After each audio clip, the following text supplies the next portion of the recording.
I want you, and I want you to want me too. I want you the right way.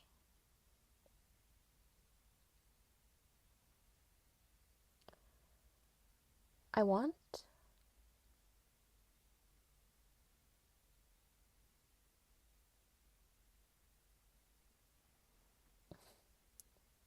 what's the word? Reciprocation?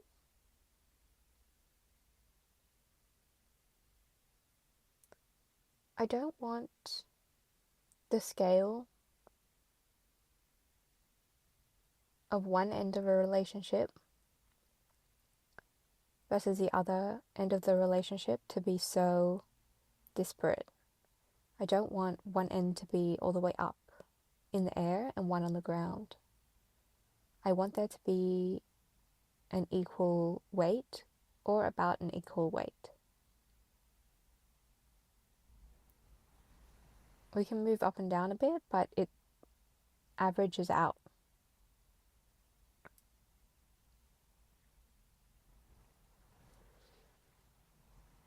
Is that possible?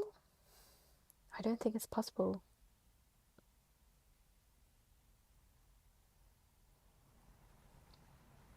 It feels like I always want what I can't have. And it feels like there are people who want me, but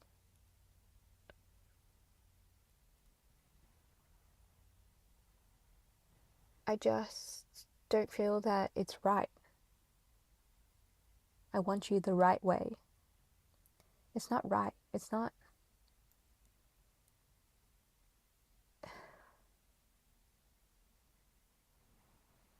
It doesn't match this frequency or this vibration that I feel on the inside.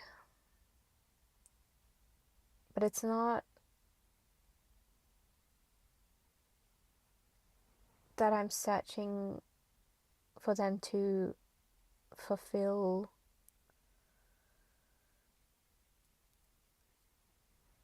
something within me. This vibration, this frequency within me, it's not lack, it's not desperate. So then why haven't I found someone who matches?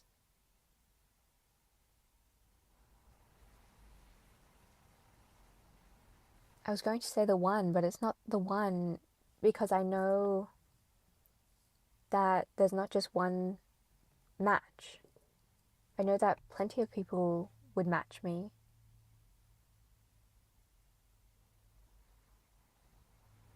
But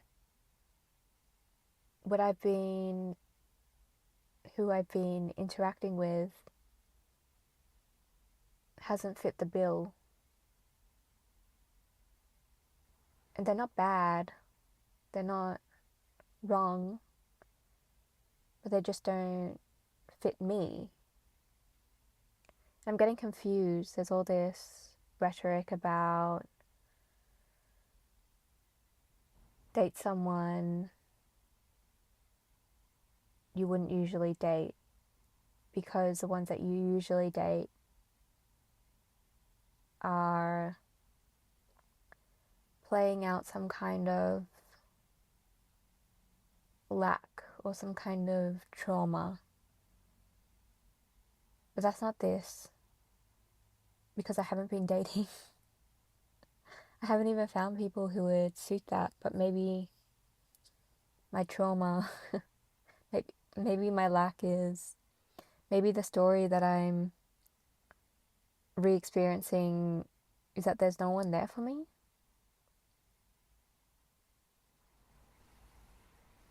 I want you, but I want you to want me too. Okay.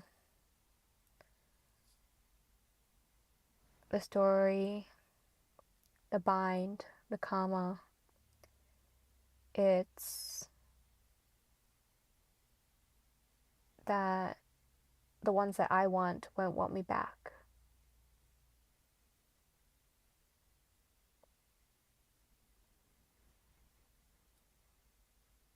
because I've seen some people, I've met some people,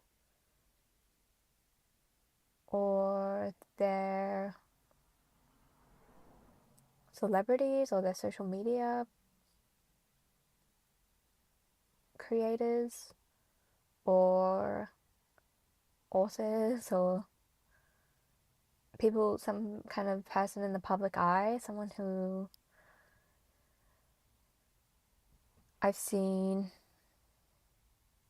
what they're like, and I thought they would suit me, but why are they so far away? And I don't know them. Or there are people that I do know, but they're taken, or it they don't, some aspect about them, their life doesn't suit my needs. Maybe I don't want children, but they have children, or maybe they live somewhere that I don't want to live and they're not willing to move. It's something like that. It's like all the ones that would suit me, all the ones that seem to match me. It's like it wouldn't work out. But the reason it won't work out is because they don't want me enough.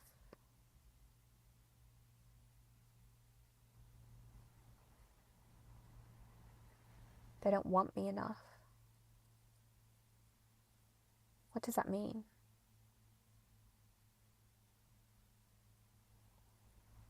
What does that feel like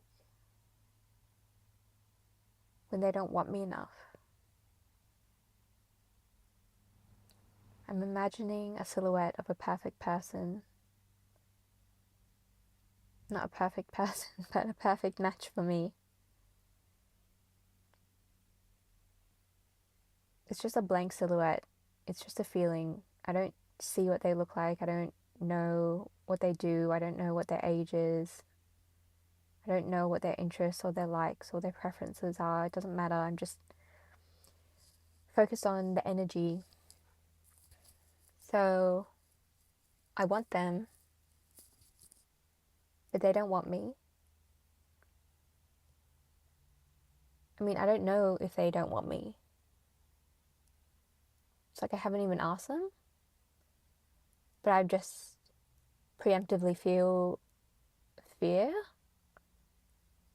that they won't want me. Fear of rejection, fear of failure. It feels like fear of rejection.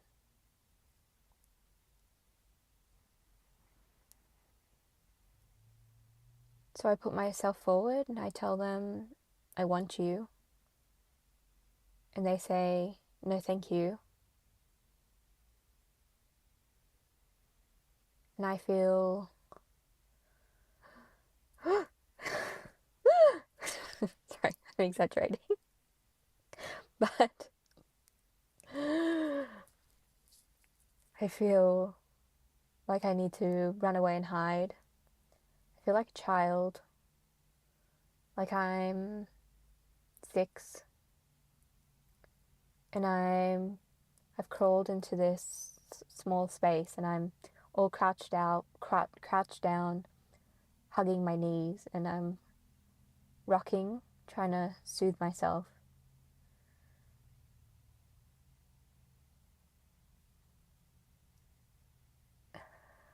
But that young part of me doesn't even understand rejection, but it's just like this humiliation. No, like embarrassment. It's like humiliation feels too strong and embarrassment doesn't feel strong enough. But it's like I keep wanting to say I poked my head out and got rejected. Is it fear?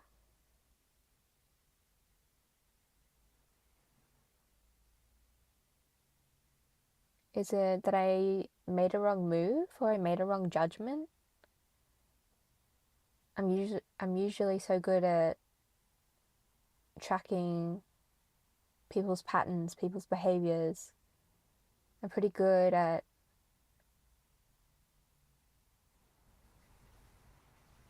inferring the underlying thoughts and feelings of other people. And so, would I make a mistake like this? Would I put myself out there if I didn't expect them to like me back, to want me back? Would I do that? I guess I just did.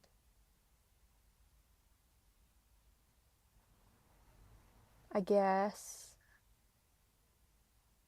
I was expecting that I would only do that for people who I thought would definitely like me back. Like, I only pursue people who I already have an inkling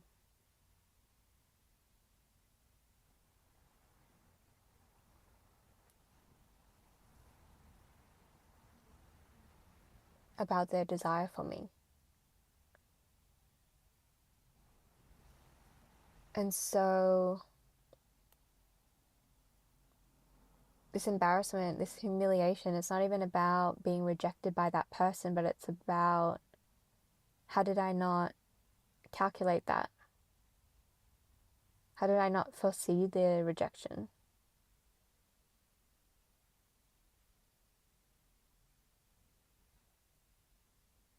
But now I'm wondering why I would only confess my desire if I 100% knew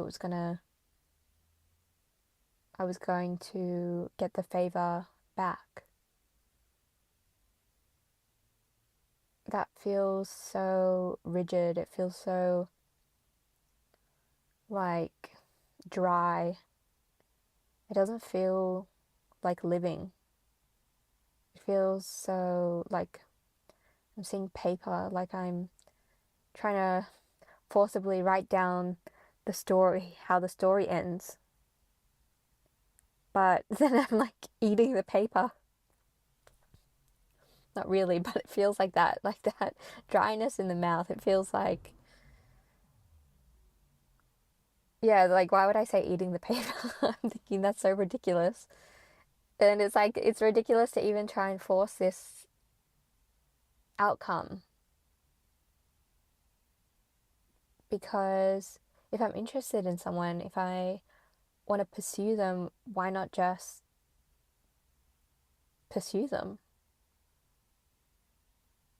It's like I'm holding myself back, I'm holding my breath to get more information out of people, but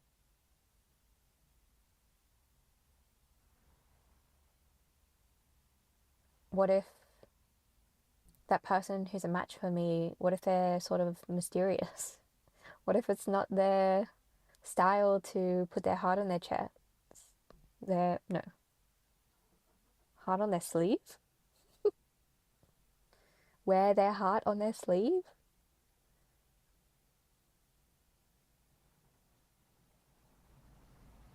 Maybe I saw myself as mysterious. Maybe I thought it wasn't my style to wear my heart on my sleeve. But all of that, like, I just want to, like, bundle all of these ideas and just, like, throw them in the trash. Like, aren't I past this? Aren't I too old for this? Haven't I waited too long to be caught up in this? I don't want to wait anymore. I don't want to double check and cross off the list and observe people under a microscope and make sure that I can perfectly predict their behavior so that I don't get hurt. Like, if I get hurt, I can handle it. If I get rejected, I can handle it.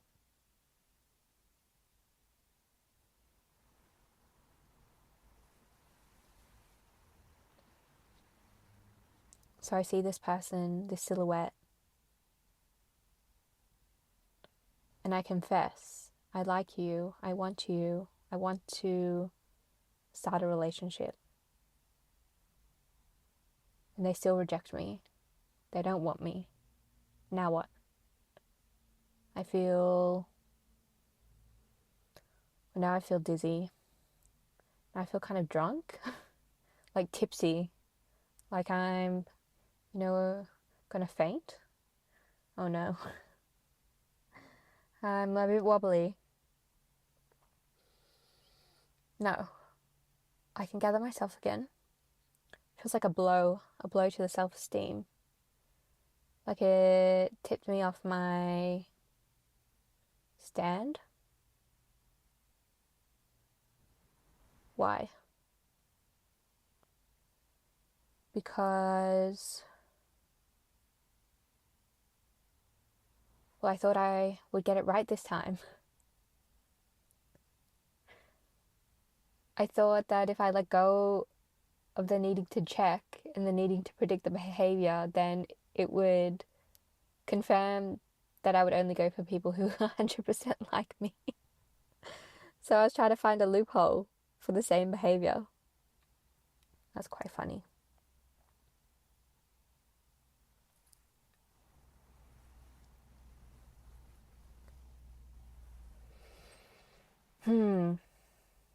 Okay.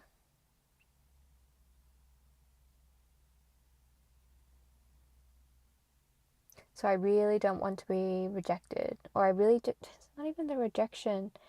I really don't want to miscalculate. Why not? What does it mean about me if I miscalculate? It means that I'm more vulnerable than I think I am.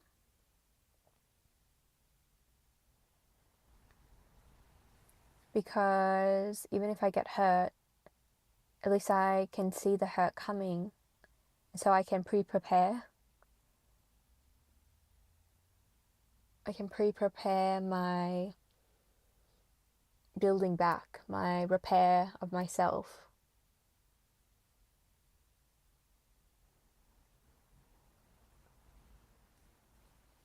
That's so convoluted. That's so much work. I don't want to do that. Pre-prepare. I mean,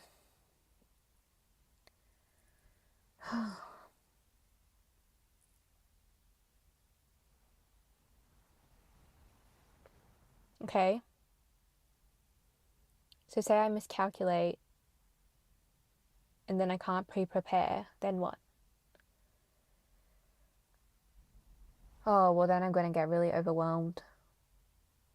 Okay. So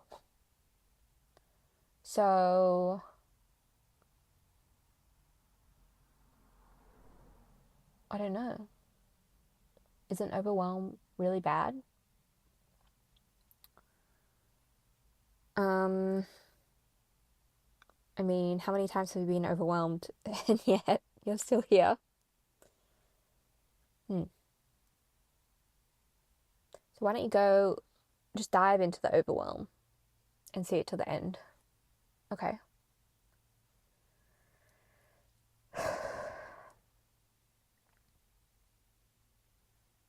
It's like I dived into one of those blowholes that's in the rocks, but it's like there was this underwater tunnel, but then I came back out the other end into a different end, but then I'm in the cave, but it's like a pool. It's very magic. I feel like a mermaid. And then there's a merman. It feels very magical. I always put oh,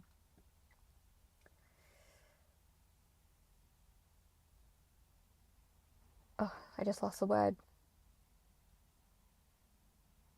They're always shown to be magical. Yeah, so on the other side of the overwhelm is my partner.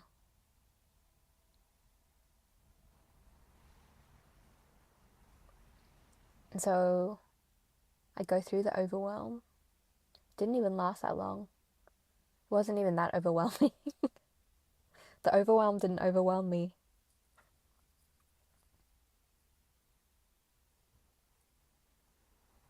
Okay, so now you've got your mer person, merman, merwoman, mermaid.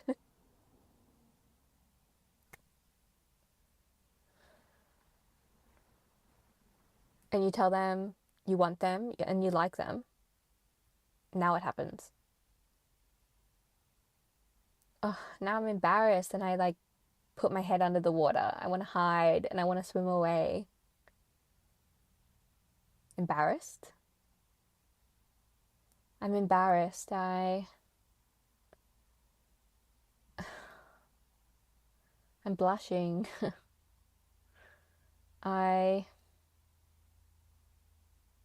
I don't know. I just admitted to vulnerability. I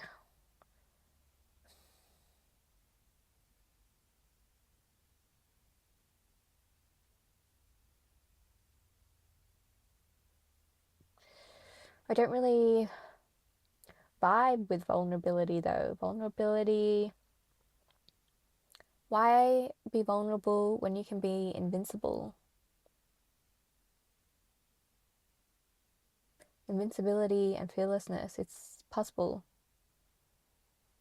So something about this admittance, something about this vulnerability is not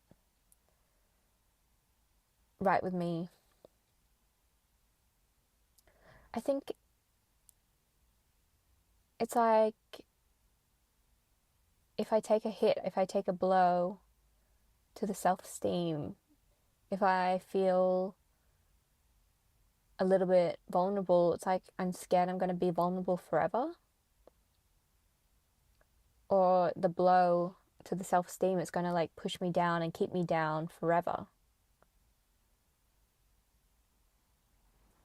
And it's like there's a heavy weight, like the pressure of water. If I've gone underwater, to get back up, I have to move against the pressure. But it's like I've only gone underwater. I've only taken the blow because I admitted in the first place. So if I never admit, then there's no getting pushed down and there's no having to come back up again. And so I can just avoid this whole situation if I just never admit, if I never confess.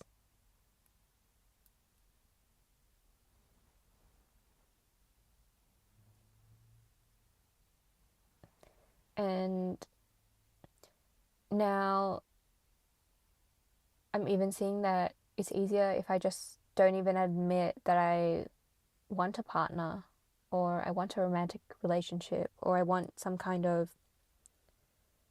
commitment or some kind of alliance.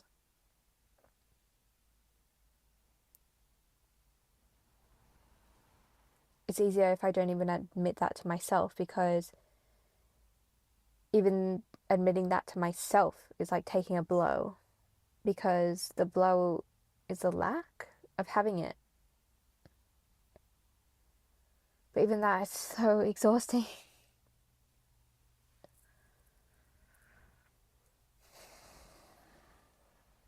Yeah, I want to be done with all of this. I just want to gather it all up and throw it away. I don't want to keep looping around this story.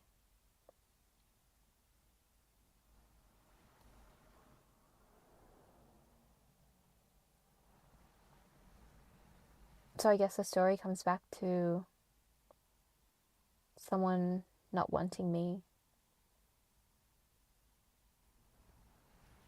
But there's over 8 billion people, and I'm pretty cool. So, how could that be true?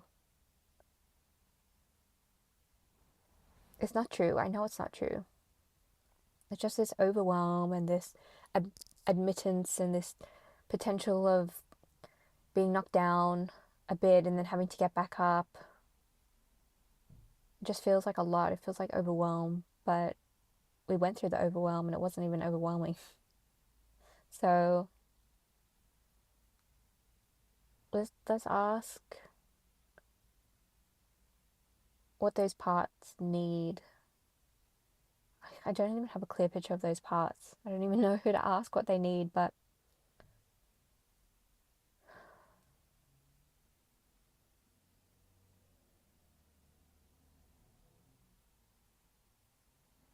do I ask the overwhelm or do I ask the feeling of thinking someone's not going to want me back? I think it's a feeling that someone's not going to want me back, but that's not even a feeling. I don't know, this one's confusing, but we'll give it a try and see what comes out.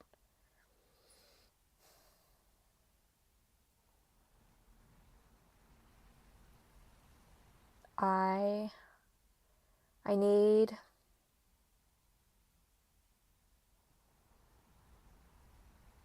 I don't really need anything. You just said it. There's 8 billion people. Is it even possible that no one wants me? It's not. It's just not. I don't even want to entertain the idea because it's just silly. It's something like a child might think. Something from when I was a child. Yeah, okay, I feel sad. Being left alone. Neglect.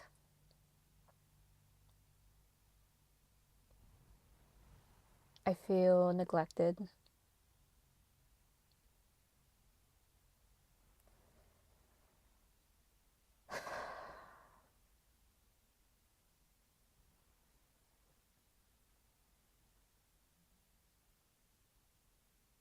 And that child mind of mine, thought the neglect was because my caregivers didn't want me. But I know that's not true. I know they just didn't have the time, the energy, the skill to care for me in the way I needed, in the appropriate way.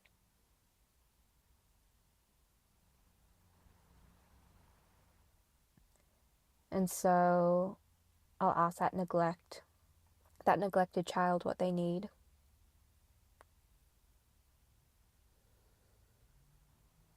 I need to know that you won't neglect me. I need to know that you won't settle for anyone to fill in that silhouette. I need to know that I know there are plenty of people out there who kind of match, and I know there are plenty of people who would be a perfect match. But since there's so many perfect matches, don't settle, don't go for the lesser, don't compromise. You will come across someone in that pool of perfect matches. It will happen.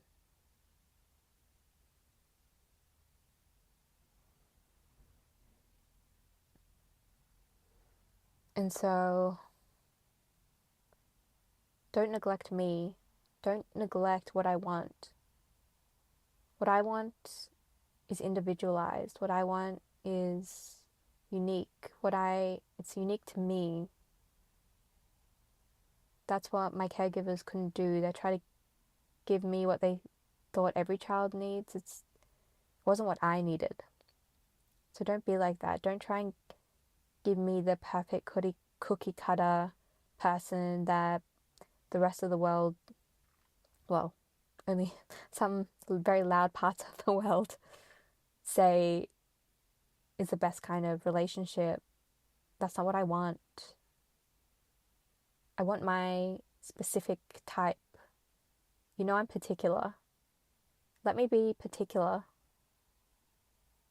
I know my caregivers didn't like it when I was particular, but here I am all these years later and I'm still particular. I like being particular.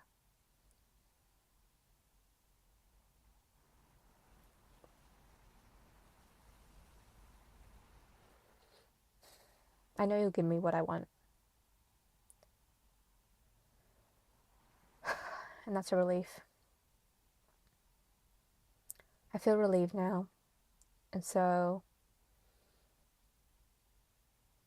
this child part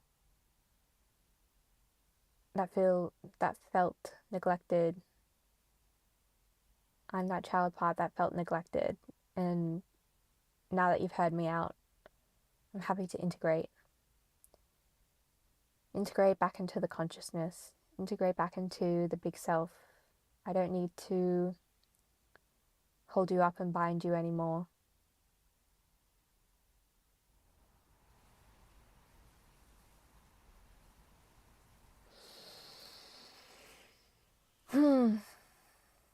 My chest feels open.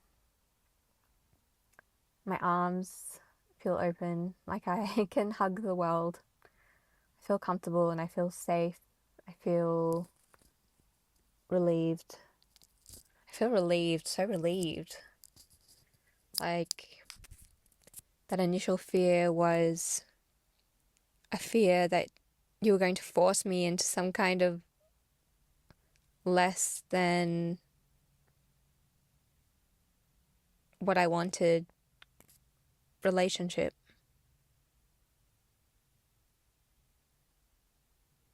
Just to prove that someone wanted you. No, I don't think that. But just because time seems to be running out. Time is not running out, but time is finite. It's one of the boundaries of a human life. And so don't wait for this good thing.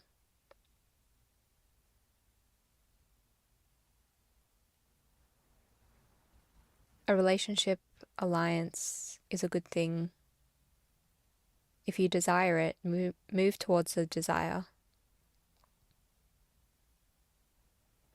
And let go of all those preconceived notions about who does the confessing and who admits and what happens when you're vulnerable and overwhelmed. These are antiquated. They've been let go now. So you can feel open. Good things are coming.